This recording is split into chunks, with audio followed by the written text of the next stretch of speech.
2 ಜಿಲ್ಲೆ 6.30 ಲಕ್ಷ ಎಕರೆಗೆ ಆಸರೆ. ಟಿಬಿ ಎಡದಂಡೆ ನಾಲೆ ಬಗ್ಗೆ ನಿರ್ಲಕ್ಷ್ಯ. 7 ದಶಕಗಳಲ್ಲಿ 110 ಬಾರಿ ಬಿರುಕು. ಈವರೆಗೆ 1600 ಕೋಟಿ ಖರ್ಚು. ತೇಪೆ ಹಚ್ಚಿ ಕೈ ತೊಳ್ಕೊಂಡ್ರ ಅಧಿಕಾರಿಗಳ ನಿರ್ಲಕ್ಷ್ಯ, ರೈತರ ಸಂಕಷ್ಟ. ಟಿಬಿ ಕಾಲುವೆಗೆ ಕಳಪೆ ತೇಪೆಯ ಸ್ಟೋರಿ ಇದು.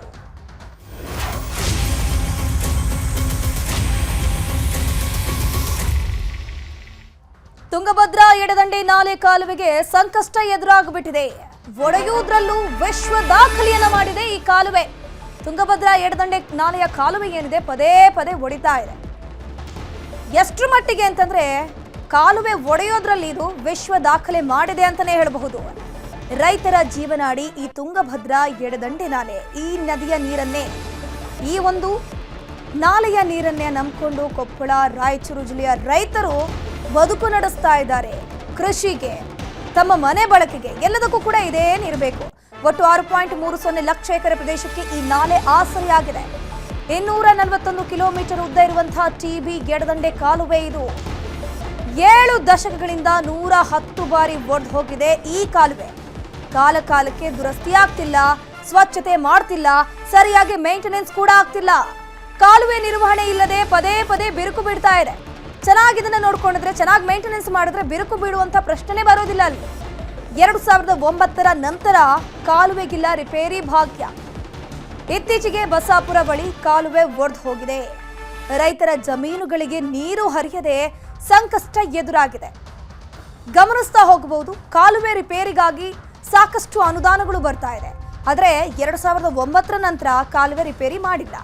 ಎಲ್ಲೆಲ್ಲಿ ನಾಲೆ ಒಡೆಯುವಂಥ ಚಾನ್ಸಸ್ ಇರುತ್ತೆ, ಯಾವೆಲ್ಲ ಭಾಗದಲ್ಲಿ ಸಮಸ್ಯೆಗಳು ಉದ್ಭವ ಆಗಬಹುದು ಅನ್ನುವಂಥದ್ದನ್ನ ಫಸ್ಟಿಗೆ ಹೋಗಿ ನೋಡಬೇಕು, ಚೆಕ್ ಮಾಡ್ತಾ ಇರಬೇಕು ಆವಾಗ ಸಂಬಂಧಪಟ್ಟ ಅಧಿಕಾರಿಗಳು. ಆದರೆ ಯಾರೂ ಕೂಡ ಆ ಕೆಲಸವನ್ನ ಮಾಡಿಲ್ಲ. ಟಿಬಿ ಡ್ಯಾಮ್ನ ಎಡದಂಡೆ ಕಾಲುವೆಯಲ್ಲಿ ಅಲ್ಲಲ್ಲಿ ಬಿರುಕು ಉಂಟಾಗುತ್ತೆ. ಈಗ ಮತ್ತೊಂದು ನಾಲೆಯಲ್ಲಿ ಬಿರುಕು ಕಂಡಿದೆ, ಹಾಗಾಗಿ ಕಂಪ್ಲೀಟ್ ಆಗಿ ಬಂದ್ ಆಗ್ತಾ ಇದೆ. ಸರಿಯಾಗಿ ರೈತರ ಜಮೀನುಗಳಿಗೆ ನೀರು ಹೋಗ್ತಿಲ್ಲ. ಕಾಲುವೆ ರಿಪೇರಿಗಾಗಿ 430 ಕೋಟಿ ರೂಪಾಯಿ ಮಂಜೂರಾಗಿದೆ. ತಕ್ಷಣ ಅಗತ್ಯ ಇರುವಂತಹ ಕಡೆ ರಿಪೇರಿಗೆ 250 ಕೋಟಿ ರಿಲೀಸ್ ಆಗಿರೋದು. ಆದ್ರೆ ಕಾಮಗಾರಿ ಮಾತ್ರ ಇನ್ನೂ ಆರಂಭ ಆಗಿಲ್ಲ. ನೋಡ್ತಾ ಹೋಗಬಹುದು, 430 ಕೋಟಿ ಏನಿದೆ ಮಂಜೂರಾಗಿದೆ. ಇಮಿಡಿಯೇಟ್ಲಿ ಏನಾದರೂ ರಿಪೇರಿ ಇದ್ರೆ ಮಾಡಿಸ್ಕೊಳ್ಳೋಕೆ 250 ಕೋಟಿ ಕೊಟ್ಟಿದ್ದಾರೆ. ಆದ್ರೆ ಕಾಮಗಾರಿ ಇನ್ನೂ ಆರಂಭ ಆಗಿಲ್ಲ. ಬರೀ ಭರವಸೆಗೆ ಮಾತ್ರ ಇದು ಸೀಮಿತ ಆಗಿರೋದು. ಕೂಡಲೇ ದುರಸ್ತಿ ಮಾಡಿ ಅಂತ ಹೇಳ್ಕೊಂಡು ರೈತರು ಆಗ್ರಹ ಮಾಡ್ತಿದ್ದಾರೆ. ಒಟ್ಟು 430 ಕೋಟಿ ರಿಲೀಸ್ ಆಗಿದೆ. 230 ಏನಾದರೂ ಸಮಸ್ಯೆ ಆದರೆ ಇಮಿಡಿಯೇಟ್ಲಿ ರಿಲೀಸ್ ಆಗುತ್ತೆ ಫಂಡು. ಆದರೆ ದುರಸ್ತಿ ಕಾರ್ಯನೂ ಆಗಿಲ್ಲ ಅಂತ ಹೇಳ್ಕೊಂಡು ರೈತರು ಬೇಸರ ವ್ಯಕ್ತಪಡಿಸ್ತಿದ್ದಾರೆ. ಈ 47 ಮೈದಾನಕ್ಕೆ ಜನರಲ್ಲಿ ನಮ್ಮ ಪ್ರಾಬ್ಲಮ್ಸ್ ಜಾಸ್ತಿ ಬರೋದು. ಅದನ್ನೆಲ್ಲ ಕಂಪ್ಲೀಟ್ ತರವಾಗಿ ಚೆಕ್ ಮಾಡಿ ಇಬ್ಬರುಗಳು ಈ ಟೆಂಡರ್ಗಳು ಕರಿತಾ ಇದ್ದಾರೆ. ನಾವು ಫಸ್ಟ್ ವೀಕ್ನಲ್ಲಿ ಎಮರ್ಜೆನ್ಸಿ ಟೆಂಡರ್ ಕರೀಲಿಕ್ಕೆ ಏರ್ಪಾಟ್ ಮಾಡಿದ್ದೀವಿ. ಅದನ್ನು ಈ 3-4 ದಿವಸದಲ್ಲಿ ನಾಳೆ ಎಲ್ಲ MLAಗಳು, ಡಿಸ್ಟ್ರಿಕ್ಟ್ ಮಿನಿಸ್ಟರ್ಸು ನಾವೆಲ್ಲ ಕಲಿತು ಮುಖ್ಯಮಂತ್ರಿಗಳಿಗೆ ಡಿಸೆಂಬರ್ಗೆ ಭೇಟಿಯಾಗಿ ಈ ಪರಿಸ್ಥಿತಿ ಎಲ್ಲ ಅವ್ರ ಗಮನ ತಂದು ತಕ್ಷಣ ಇದರ ಬಗ್ಗೆ ಕ್ರಮ ತೆಗೆದುಕೊಳ್ಳಿ. ಇದು ಇಲ್ಲೊಂದು ಹಿಡಿದು ರಾಯಚೂರು ತನಕ 5 ಡಿವಿಷನ್ನಲ್ಲಿ 430 ಕೋಟಿ ಕೊಟ್ಟಿದ್ದಾರೆ ಎಸ್ಟಿಮೇಟ್ಸು. ಅದರಲ್ಲಿ ಪಾಪೆ ಟನಲ್ ಸಹಿತ ಐತಿ.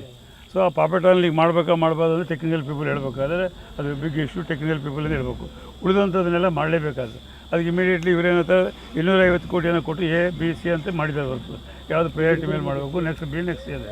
ಅದಕ್ಕೆ 250 ಕೋಟಿ ಕೊಡಲಿಕ್ಕೆ ಈಗಾಗಲೇ ನಮ್ಮ ನೀರಾವರಿ ಸಚಿವರು DK ಶಿವಕುಮಾರ್ ಅವರು ಒಪ್ಪಿಕೊಂಡಿದ್ದಾರೆ. ಅದನ್ನು ಇಮಿಡಿಯೇಟ್ಲಿ ರಿಲೀಸ್ ಮಾಡಿ ಅದೇ ಈಗ ಅವ್ರು ಟೆಂಡರ್ ಕರೀತಾರೆ. ಈಗ ಈ ನೀರು ಬಿಟ್ಟಿದ ಕೂಡಲೇ ನೀರು ಕಂಪ್ಲೀಟ್ ಆಯಿತು, ಮತ್ತೆ ಕುಡಿಯೋ ನೀರು ಕೊಡೋದಿಲ್ಲ. ಈಗ ಇದೇ ಕ್ಲೋಸ್ ಇದೆ. ತುಂಗಭದ್ರಾ 32 ಗೇಟ್ಗಳು ಕೂಡ ಅಳವಡಿಕೆ ಮಾಡುವಂಥ ಸಂದರ್ಭದಲ್ಲಿ ಸೈಮಲ್ಟೇನಿಯಸ್ ಆಗಿ ಎಲ್ಲ ಕೆನಾಲ್ಗಳ ದುರಸ್ತಿಯನ್ನು ಕೂಡ ಕೈಗೆತ್ತಿಕೋಬೇಕು. ಹಾಗಿದ್ರೆ ಮಾತ್ರ ರೈತರಿಗೆ ಶಾಶ್ವತವಾಗಿ ಅವ್ರಿಗೆಲ್ಲವೂ ಒಳ್ಳೇದಾಗುತ್ತೆ ಅಂತೇಳಿ ನಾವು ವಿಧಾನಸೌಧದಲ್ಲಿ ಸೆಷನ್ಸ್ನಲ್ಲಿ ನಾನು ಅದನ್ನು ವಾಯ್ಸ್ ರೈಸ್ ಮಾಡಿದ್ದೀವಿ. ಆದರೂ ಕೂಡ ಸರ್ಕಾರ ಗೇಟ್ಗಳ ಅಳವಡಿಕೆ ಅನ್ನೋದು ನಡೀತಾ ಇದೆ. ಅದೊಂದು ರೀತಿ ಸ್ವಲ್ಪ ಸಮಾಧಾನಕರ ನಮಗೆ. ಅಟ್ ದಿ ಸೇಮ್ ಟೈಮ್ ನಿಮಗೆ ಈ ಕೆನಾಲ್ಗಳ ದುರಸ್ತಿಯನ್ನು ಕೂಡ ಮಾಡಿದರೆ ಇವತ್ತು ಈ ಪರಿಸ್ಥಿತಿ. ಇತ್ತೀಚೆಗೆ ಈ ಒಂದು ಟಿಬಿ ಡ್ಯಾಮ್ನ ಎಡದಂಡೆ ಕಾಲುವೆಯಲ್ಲಿ ಬಸಾಪುರದ ನಾಲೆಯಲ್ಲಿ ಬಿರುಕು ಕಂಡಿದೆ. ಹೀಗಾಗಿ ರೈತರು ಸಮಸ್ಯೆ ಎದುರಿಸ್ತಾ ಇದ್ದಾರೆ. ರೈತರ ಜಮೀನಿಗೆ ಸರಿಯಾಗಿ ನೀರು ಬರ್ತಿಲ್ಲ. ಅವರು ಬೆಳೆಯನ್ನೇ ನಂಬಿಕೊಂಡು ಜೀವನ ಸಾಗಿಸಬೇಕು. ಆದರೆ ಸಂಬಂಧಪಟ್ಟ ಇಲಾಖಾಧಿಕಾರಿಗಳು ಮಾತ್ರ ಈತ ಗಮನ ಹರಿಸ್ತಾನೆ ಇಲ್ಲ. ಯಾಕಂದರೆ 2009 ಲಾಸ್ಟು ಇಲ್ಲೊಂದು ದುರಸ್ತಿ ರಿಪೇರಿ ಕೆಲಸ ಆಗಿರೋದು. 2009 ನಂತರ ಇದುವರೆಗೂ ದುರಸ್ತಿ ಕಾರ್ಯ ನಡೆದಿಲ್ಲ. ಟಿಬಿ ಡ್ಯಾಮ್ ಎಡದಂಡೆ ಕಾಲುವೆ ಅವ್ಯವಸ್ಥೆಯ ಆಗರ ಆಗೋಗ್ಬಿಟ್ಟಿದೆ. ಜಮೀನುಗಳಿಗೆ ನೀರು ಸರಿಯಾಗಿ ಹರಿತಾ ಇಲ್ಲ. ವರ್ಷಕ್ಕೆ 2 ರಿಂದ 3 ಬಾರಿ ಸಮಸ್ಯೆ ಇದರಲ್ಲಿ ಉದ್ಭವ ಆಗ್ತಾನೆ ಇರುತ್ತೆ. ಪದೇ ಪದೇ ಈ ರೀತಿ ನೀರಿನ ಅಭಾವ ಉಂಟಾಗೋದು, ನಾಲೆಯಲ್ಲಿ ಏನಾದರೂ ಸಮಸ್ಯೆ ಉಂಟಾಗೋದು, ನೀರಿನ ಹರಿವಿಗೆ ಸರಿಯಾಗಿ ಆಗದೇ ಇದ್ದಂತಹ ಸಂದರ್ಭದಲ್ಲಿ ಅದನ್ನು ನಂಬ್ಕೊಂಡಂತಹ ಜನರು ಏನು ಮಾಡಬೇಕು? ಜಮೀನುಗಳಿಗೆ ಸರಿಯಾಗಿ ನೀರು ಬರ್ತಿಲ್ಲ ಅಂತವ್ರು ಗೋಳ್ ತೊಡ್ಕೊತಾ ಇದ್ದಾರೆ. ಒಂದು ಕಡೆ ಬರೋಬ್ಬರಿ ಕಾಮಗಾರಿ ರಿಪೇರಿಗಾಗಿ 430 ಕೋಟಿ ಮಂಜೂರಾಗುತ್ತೆ. ಕಾಲುವೆಯನ್ನು ರಿಪೇರಿ ಮಾಡಬೇಕು ಅಂತಂದ್ರೆ ತಕ್ಷಣ ಇಮಿಡಿಯೇಟ್ಲಿ ಏನಾದರೂ ಸಮಸ್ಯೆ ಆಯಿತು, ಅದನ್ನು ರಿಪೇರಿ ಮಾಡಬೇಕು ಅಂತಂದ್ರೆ 250 ಕೋಟಿ ರಿಲೀಸ್ ಆಗುತ್ತೆ. ಆದರೆ ಇನ್ನೂ ಕೂಡ ಕಾಮಗಾರಿ ಆರಂಭ ಆಗಿಲ್ಲ. ಬರೀ ಭರವಸೆಗೆ ಮಾತ್ರ ಇದು ಸೀಮಿತ ಆಗಿ ಹೋಗಿದೆ.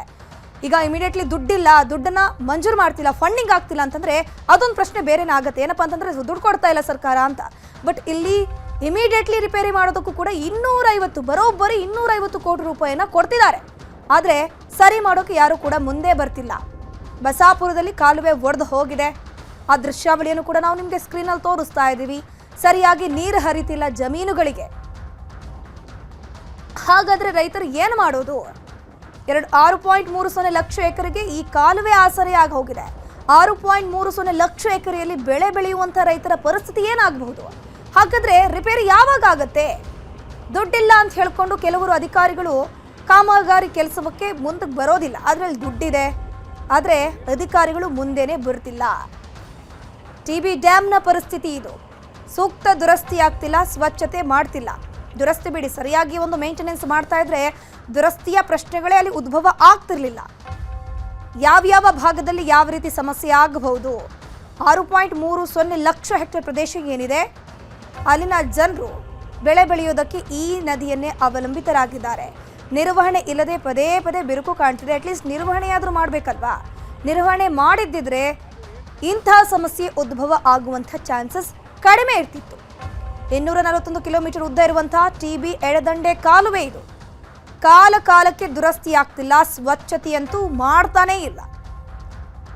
ಸಮಸ್ಯೆಗಳ ಆಗರ ಆಗಿ ಹೋಗ್ಬಿಟ್ಟಿದೆ. ಜಮೀನುಗಳಿಗೆ ನೀರು ಹರಿತಾ ಇಲ್ಲ, ಕಳಪೆ ತೇಪೆಯನ್ನ ಮಾಡ್ತಾರೆ. ಇನ್ ಕೇಸ್ ಎಡದಂಡೆ ನಾಲೆಯಲ್ಲಿ ಯಾವುದೇ ಒಂದು ಕಾಲುವೆಯಲ್ಲೂ ಕೂಡ ಸಮಸ್ಯೆ ಉದ್ಭವ ಆಯಿತು, ಬಿರುಕು ಬಿಡ್ತು ಅಂತಂದ್ರೆ ಅಲ್ಲಿ ಏನು ಮಾಡ್ತಾರೆ? ತೇಪೆ ಹಚ್ಚುವಂಥ ಕೆಲಸವನ್ನ ಮಾಡ್ತಾರೆ. ನೀವು ಸ್ಕ್ರೀನಲ್ಲಿ ನೋಡ್ತಾ ಇದ್ದೀರಾ, ಗಿಡಗಂಟಿಗಳು ಬೆಳೆದು ಬಿಟ್ಟಿದೆ. ಆ ಕಾಲುವೆಗಳಲ್ಲಿ ಕಸದ ರಾಶಿಗಳಿದೆ. ಅದನ್ನ ನಿರ್ವಹಣೆ ಮಾಡಬೇಕಲ್ವಾ? ಅದನ್ನ ಸರಿ ಮಾಡುವಂಥ ಕೆಲಸವನ್ನ ಯಾವ ಅಧಿಕಾರಿಗಳು ಕೂಡ ಮಾಡ್ತಿಲ್ಲ. ಕೂಡಲೇ ದುರಸ್ತಿ ಮಾಡಿ ನಮ್ಮ ಸಮಸ್ಯೆಗೆ ಪರಿಹಾರವನ್ನ ಕೊಡಿ ಅಂತ ಹೇಳಿಕೊಂಡು ರೈತರು ಆಗ್ರಹ ಮಾಡ್ತಿದ್ದಾರೆ. ಕಾಲುವೆ ರಿಪೇರಿಗಾಗಿ 430 ಕೋಟಿ ಮಂಜೂರಾಗಿದೆ. ತಕ್ಷಣ ಅಗತ್ಯ ಇರುವ ರಿಪೇರಿ ಮಾಡಬೇಕು ಅಂತಂದ್ರೆ 250 ಕೋಟಿ ರಿಲೀಸ್ ಆಗುತ್ತೆ.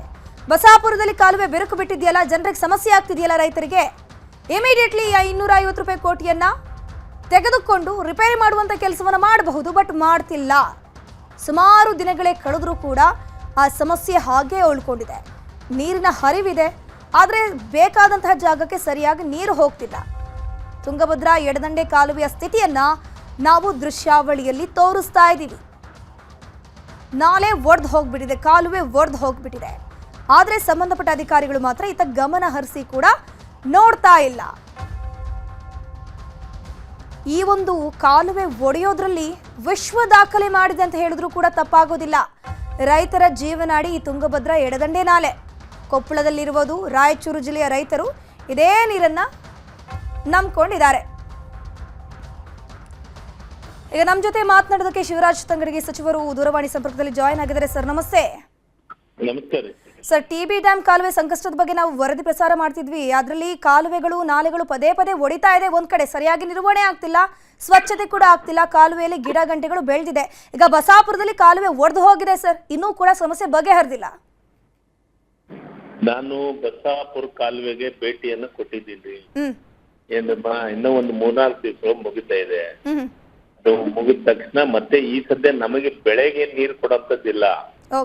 ನಾವು ಈಗ ಕೊಡ್ತಾ ಇರೋದು ಕುಡಿ ನೀರಿನ ಸಲುವಾಗಿ ಮಾತ್ರ. ಕುಡಿ ನೀರಿಗೆ ನಾವು ಮತ್ತೆ ಇನ್ನೊಂದು 4-5 ದಿವಸ ಆದ್ಮೇಲೆ ಕುಡಿ ನೀರಿಗೆ ನೀರು ಕೊಡ್ತೀವಿ. ಈಗಾಗಲೇ ನಮ್ಮ ಹತ್ರ ಇನ್ನೂ ಒಂದು ವಾರ 15 ದಿವಸ ತಿಂಗಳಾಗೋವರೆಗೂ ಕುಡಿ ನೀರಿನಲ್ಲಿ ಯಾವ್ದು ಸಮಸ್ಯೆ ಇಲ್ಲ. ತಿಂಗಳಾದ್ಮೇಲೆ ನಮಗೆ ಸಮಸ್ಯೆ ಆಗ್ತಾ ಇದೆ. ಅದಕ್ಕೆ ಕುಡಿ ನೀರಿಗೆ ಬಿಟ್ರೆ ನಮಗೆ ಕಾಲುವೆ ನೀರು ಈ ಸತಿ 2ನೇ ಬೆಳೆ ನೀರು ಕೊಡಲ್ಲ ಅಂತ ಹೇಳಿದೀವಿ ನಾವು ಈಗಾಗಲೇ. ಕುಡಿಯಕ್ ನೀರು ಮಾತ್ರ ಬೇಕು ನಮಗೆ. ಕುಡಿಯ ನೀರಿಗೆ ಕೊಡ್ತೀವಿ. ಇನ್ನು 3-4 ದಿವಸದೊಳಗೆ ಕಂಪ್ಲೀಟ್ ಆಗತ್ತೆ. ಓಕೆ ಸರ್, ಅದು ಓಕೆ. ಬಟ್ ಈಗ ಈ ಕಾಲುವೆ ಚಿತ್ರಣಗಳನ್ನ ನಾವು ಸ್ಕ್ರೀನಲ್ಲಿ ತೋರಿಸ್ತಾ ಇದೀವಿ, ಗಿಡ ಗಂಟೆಗಳು ಬೆಳೆದು ಬಿಟ್ಟಿದೆ, ಸರಿಯಾಗಿ ಮೇಂಟೆನೆನ್ಸ್ ಕೂಡ ಆಗ್ತಿಲ್ಲಲ್ಲ ಸರ್? ಗಿಡ ಗಂಟೆಗಳು ಎಲ್ಲಾ ಕಡೆನೂ ಬೆಳೀತಿದೆ. ಒಂದೇ ಸತಿ ಎಲ್ಲ ಇದೇನು ತುಂಗಭದ್ರಾ ಮುಂಡ್ರಾಬಾದಿಂದ ಹಿಡ್ಕೊಂಡು ರಾಯಚೂರುವರೆಗೂ ಕೆನಾಲ್ ಇರೋದು, ಲೆಫ್ಟ್ ಬ್ಯಾಂಕ್ ಕೆನಾಲ್ ಬಹಳ ದೊಡ್ಡ ಕೆನಾಲ್ ಏನ್ರಿ. ಎಲ್ಲೆಲ್ಲೇ ಅವಶ್ಯಕತೆ ಐತೆ ಈಗಾಗಲೇ 455 ಕೋಟಿ ರೂಪಾಯಿ ದುಡ್ಡಿಗೆ ಕೆನಾಲ್ಗಳನ್ನ ರಿಪೇರಿ ಮಾಡ್ಬೇಕು ಅನ್ನೋದನ್ನ ಎಲ್ಲೆಲ್ಲಿ ರಿಪೇರಿ ಮಾಡ್ಬೇಕು ಅನ್ನೋದನ್ನ ಕೊಟ್ಟಿದ್ದೀವಿ. ಫೈನಾನ್ಸ್ ನಲ್ಲಿ ಅಪ್ರೂವಲ್ಗಾಗಿ ಹೋಗಿದೆ. ನಾವು ಅಟ್ಲೀಸ್ಟ್ ಬಹಳ ಇಂಪಾರ್ಟೆಂಟ್ ಜಾಗದಾಗ 750 ಕೋಟಿ ಆದ್ರೂ ಅಪ್ರೂವ್ ಮಾಡ್ರಿ ಅಂತ ಮುಖ್ಯಮಂತ್ರಿಗಳಿಗೆ ಮತ್ತು ಉಪಮುಖ್ಯಮಂತ್ರಿಗೆ ಸಂಬಂಧಪಟ್ಟಂತ ಇಲಾಖೆ ಮಂತ್ರಿಗಳಿಗೆ ಮನವಿಯನ್ನ ಮಾಡ್ಕೊಂಡಿದ್ವಿ. ಆಗತ್ತೆ ನಾವು ಎಲ್ಲೆಲ್ಲ ರಿಪೇರಿ ಇದೆ ಅದನ್ನೆಲ್ಲ ರಿಪೇರಿಯನ್ನ ಮಾಡ್ತೀವಿ. 2ನೇ ಬೆಳೆಗೆ ನೀರಿನ ಅಂತ ನಮಗೆ ಸಮಸ್ಯೆ ಇಲ್ಲ. ಕುಡಿ ನೀರಿಗೆ ಬೇಕು, ರೈತರಿಗೆ ಯಾವ್ದು ಬೆಳೆ ಇಲ್ಲ, ಕುಡಿ ನೀರಿಗೆ ನೀರು ಅಂತ ಕೆಲಸ. ಸರ್, ಈಗ ಬಸಾಪುರದಲ್ಲಿ ಕಾಲುವೆ ಒಡೆದಿದೆ, ಈಗ ಅದ್ರ ಬಗ್ಗೆ ಏನಾದ್ರು ನಿಮ್ಗೆ ಮಾಹಿತಿ ಸಿಕ್ಕಿದ್ಯಾ? ಹೇಗೆ? ನಾನೇ ಹೋಗಿದ್ದೀನಿ, ನಾನೇ ಸ್ವತಃ ಭೇಟಿ ಕೊಟ್ಟಿದ್ದೀನಿ, ಅಲ್ಲಿ ರೈತರು ಮಾತಾಡಿದ್ದೀನಿ, ಅಧಿಕಾರಿಗಳನ್ನ ಕರೆದು ಮಾತಾಡಿದ್ದೀನಿ. ರೋಡ್ ರಿಪೇರಿ ಇತ್ತು, ರೋಡ್ ರಿಪೇರಿ ಮಾಡ್ತಿದ್ದೀನಿ. ಈಗ ವರ್ಕ್ ಸ್ಟಾರ್ಟ್ ಆಗಿದೆ. ಇನ್ನೂ ಒಂದು 3-4 ದಿವಸ ಕಂಪ್ಲೀಟ್ ಆಗುತ್ತೆ. ಥ್ಯಾಂಕ್ ಯು ಸರ್, ನ್ಯೂಸ್ 18 ಜೊತೆ ಮಾತನಾಡಿದ್ದಕ್ಕೆ. ಮನೆಯ ಬಳಿ ಬಂದು ಆಟೋ ಜಖಂ ಮಾಡಿದೆ ಒಂಟಿ ಸಲಗ. ಹಾಸನದ ಕುಪ್ಪಗೋಡು ಕೃಷ್ಣಪ್ಪ ಮನೆ ಬಳಿ ಕಾಡಾನೆ ಎಂಟ್ರಿ ಕೊಟ್ಟಿರೋದು ಪುಂಡಾಟವನ್ನ ಮೆರೆದಿದೆ. ಮನುಷ್ಯರ ಮೇಲಿನ ಸಿಟ್ಟನ್ನ ಅಲ್ಲೇ ನಿಂತಿದ್ದಂತ ಆಟೋ ಮೇಲೆ ತೀರಿಸಿಕೊಂಡಿದೆ ಈ ಒಂಟಿ ಸಲಗ. ಆಟೋವನ್ನ ಎತ್ತಿ ಪುಂಡಾಟ ತೋರುವಂತಹ ವಿಡಿಯೋ ಮೊಬೈಲ್ನಲ್ಲಿ ಸೆರೆಯಾಗಿದೆ. ಬೇಲೂರು ತಾಲೂಕಿನ ಕುಪ್ಪಗೋಡು ಗ್ರಾಮದಲ್ಲಿ ಒಂಟಿ ಸಲಗದ ಸಿಟ್ಟಿದು. ಆಕ್ರೋಶ ನೋಡಿ ಜನರು ಬೆಚ್ಚಿ ಬಿದ್ದಿದ್ದಾರೆ.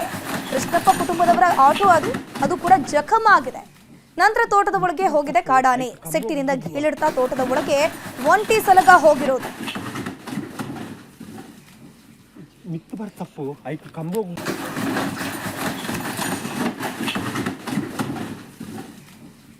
ಮಿತ್ತು ಬರ್ತಪ್ಪು ಐಕು ಕಂಬ ಗುದ್ದುವ